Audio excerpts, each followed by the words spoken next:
হইচই হরেক রকম মূলত ইস্টবেঙ্গল নিয়ে একটা বক্তব্য রাখবো। তবে ইস্টবেঙ্গল কেন্দ্র করেও আরও কিছু আনুষঙ্গিক বিষয় নিয়ে বলবো। মূলত কিছু টেকনিক শেখাবো, যেভাবে আপনারা লোকজনের সাথে সঠতা করতে পারেন বা মানে ধোকা দিতে পারেন লোককে। কিছু টেকনিক শেখাবো, তবে এগুলো ব্যবহার না করাই ভালো। কেননা দেখুন, at the end of the day আপনি যদি 420 করেন জীবনে, একটা না একটা সময় আপনি ধরা পড়বেনই, এবং আপনার কিন্তু ভালো ঘুমও হবে না। তো আমি বিষ্ণুকে নিয়ে শুরু করব আলোচনাটা।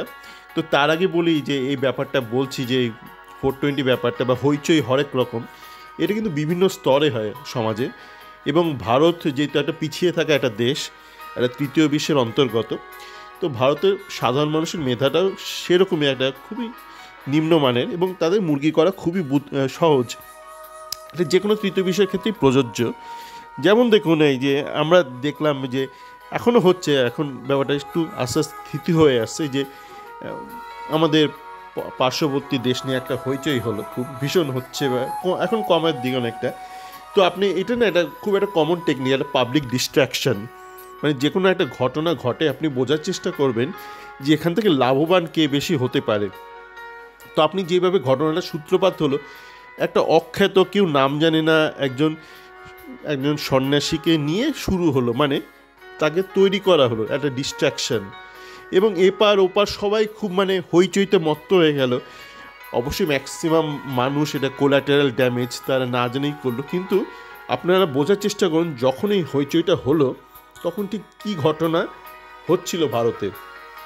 একটু মনে করার চেষ্টা করলে বুঝতে পারবেন যে আখেরে লাভটা কার হলো। আমরা জানি একটা কিছুদিন আগেই ভারতের এক বিখ্যাত ব্যবসায়ী, যথেষ্ট ধনী ব্যবসায়ী, সে একটা আন্তর্জাতিক একটা দেশের সাথে একটা সমস্যায় পড়েছিল, একটা ঘুষ দেওয়া নিয়ে একটা অ্যালিগেশন, একটা বিশাল সমস্যায় পড়েছিল, এবং সেই ধনী ব্যবসায়ী কিন্তু গোটা ভারতীয় সাবকন্টিনেন্টে তার বিশাল ফান্ডিং রয়েছে, তার প্রজেক্ট রয়েছে, এপার বাংলায় ওপার বাংলা, মানে এদেশ ওদেশ সব দেশেই রয়েছে। তো এখন দেখুন, কেউ ওই বিষয়টা নিয়ে আলোচনা করছে না। তো আমার তো মনে হয় ইনি সবচেয়ে বেশি লাভবান হলেন এই ঝামেলা থেকে। যাকে আমরা যারা বোঝার বুঝে নিয়েছেন। এবার আসা যাক আরও ছোটোখাটো বিষয়, মানে আমাদের হাতের মুঠোয় যে বিষয়গুলো আছে, যে বিভিন্নভাবে আপনি কীভাবে লোককে ঠকাতে পারেন। দেখুন, আমি দেখছি ইদানিং বিভিন্ন স্থানীয় লোকাল মিডিয়া, সেখানে অনেকে আছে মানে অথর্ব ব্যক্তি, মানে এমনি মিডিয়া থেকে লাথি মেরে বার করে দিয়েছে, চাকরি নেই, একটা ইউটিউব চ্যানেল খুলে বসে আছে, বা এরকম অনেকে আছে কোথাও চাকরি পাচ্ছে না, একটা ইউটিউব চ্যানেল খুলে বসে আছে, একটা স্পোর্টস চ্যানেল।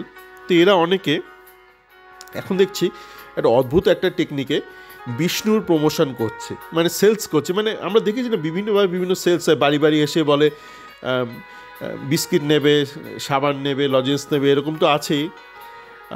এখন একটা নতুন টেকনিক যেটা দেখছি সেটা হচ্ছে যে মানে একটা প্রশ্ন করছে, এবং প্রশ্নের মধ্যেই কিন্তু এমবেডেড রয়েছে প্রমোশনটা। যেমন দেখলাম এই দীপঙ্কর, যে আমাদের প্লেয়ার ছিল দীপঙ্কর রায়, তাকে একজন প্রশ্ন করলো, আচ্ছা বিষ্ণু তো খুব ভালো প্লেয়ার, তোমার এই বিষ্ণু সম্পর্কে কি মতামত? মানে মতামত নেওয়ার আগে কিন্তু বলে দিচ্ছে বিষ্ণু খুব ভালো প্লেয়ার। তো তেমনই দেখলাম মেহতাব হোসেন, যে আবার মানে ক্যালকাটা ফুটবল লিগে এমন কমেন্ট্রি দিত, মনে হতো একে কেন ধরে এনেছে। তো মেহতাব দেখছি এখন ওরকম চ্যানেলে ইন্টারভিউ দিচ্ছে, বলছে মহেশ নন্দা শেষ হয়ে গেছে, ভারতীয় ফুটবলের আগামী দিনের শুধু একমাত্র স্বপ্ন হচ্ছে বা ভবিষ্যৎ হচ্ছে বিষ্ণু। তো আজকে দেখলাম যে প্রেস মিট হলো, সেখানে মহেশ রয়েছে আর কোচ রয়েছে। হঠাৎ করে মহেশকে একজন বর্তমান কাগজের একজন সাংবাদিক বলছে, আচ্ছা বিষ্ণু তো খুব ভালো প্লেয়ার, মানে অল্প বয়সী প্লেয়ার, বিষ্ণু সম্পর্কে কী বলবে? মানে কালকের ম্যাচ নিয়ে কথা হচ্ছে, এটা কোনো ব্যক্তিগত ইন্টারভিউ হচ্ছে না। তো এইভাবে আমি দেখছি খুব প্রমোট করার চেষ্টা করা হচ্ছে। দেখুন, আপনি একটা ছাগলকে আপনি একটা হরিণ বলে চালাতেই পারেন, বা আপনি গাধাকে ঘোড়া বলে বেচতেই পারেন, আপনি লোকের মধ্যে সে একটা বিশ্বাস জন্মাতেই পারেন, কিন্তু এটা মনে রাখবেন দিনের শেষে যে ছাগলটা ছাগলই থাকবে, আর ওই আপনার গাধাটা গাধাই থাকবে। সে আপনি যাই করুন না কেন, মানে পারসেপশন আপনি যাই ক্রিয়েট করুন, মানে ওই বদলে দেব ভারত, মানে নতুন ভারত, আগামী ভারত, স্বচ্ছ ভারত, আচ্ছে দিন, মানে বুড়ে দিন, মানে যাই বলুন, মানে at the end of the day আপনার বেসিক ইন্টেন্ট যদি থাকে লোক ঠকানো, সঠতা, আপনি কিন্তু যেখানে ছিলেন সেখানেই থাকবেন, একটা সাময়িক একটা আনন্দ পাবেন। আর এইটা মনে রাখবেন যে আমি সেদিন একটা সিনেমা দেখলাম, এখন সিনেমাগুলো তো ওরকম হয়েছে, আগে আমরা দেখতাম সিনেমাতে দেখাতো যে ম্যাক্সিমাম সিনেমা জুড়ে মানে শুরু থেকে ভিলেনের দাপাদাপি এবং শেষে ভিলেনের একটা পরাজয় হতো।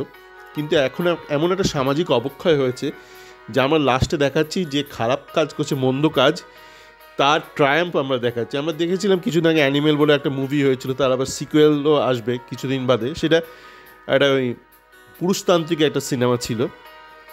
এখন দেখলাম একটা ওই ভাস্কর বলে একটা, লাকি ভাস্কর বলে দেখলাম একটা নেটফ্লিক্সের সিনেমা, সেখানে একজন মানে মানে মানি লন্ডারিং করছে এবং লাস্টে দেখাচ্ছে সে এত সুন্দরভাবে মানি লন্ডারিং প্রসেসটা স্টপ করলো, আবার বলছে মানে থামা জানার চাই, মানে মানে টেকনিক শেখাচ্ছে কীভাবে আপনি জীবনে জালিগিরি করে উন্নতি করবেন, এবং লাস্টে একটা হ্যাপি এন্ডিং দিল। মানে হিরোই যে সেই পার্টটা করছে, আমরা সাধারণত দেখেছি আগেকার দিনে ধরুন দিলীপ কুমার বা শাহরুখ খান অনেক সময় ভিলেনে পার্ট করতো, লাস্টে তাদের একটা পরাজয় দেখাতো, মানে ন্যায়ের একটা জয় দেখাতো বা সত্যের জয় দেখাতো। কিন্তু এখানে এখন সমাজটা এত নিচের দিকে চলে যাচ্ছে দিনকে দিন, এটা একটা মূলত একটা তেলুগু সিনেমার কথা বলছি, ওখানকার সমাজ ব্যবস্থা, মনন, চিন্তাভাবনা, দর্শনটা অবশ্যই এরকমই, মানে সিনেমাটার সাথেই অ্যালাইন্ড রয়েছে।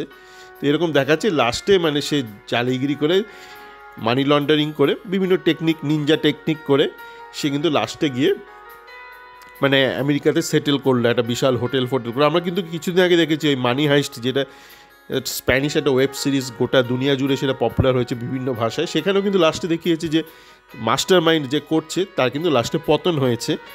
মানে যেটা বললাম, মানে আমরা এইটা দেখে এসেছি যে মানে গোটা সিনেমা জুড়ে হয়তো ভিলেন টেক্কা দিয়েছে হিরোকে, ক্যাট অ্যান্ড মাউস গেম, লাস্টে কিন্তু যে মন্দ ব্যক্তি বা খারাপ তার একটা পতন ঘটেছে। কিন্তু এখানে দেখলাম তার একটা মানে একটা উত্থান হয়েছে এবং চির উত্থান হয়েছে, মানে ব্যাপারটাকে এস্টাবলিশ করছে যে আপনি জীবনে বাজে কাজ করুন, আপনি প্রমোট করুন বাজে মালকে, এবং লাস্টে আপনি জয়ী হবেন।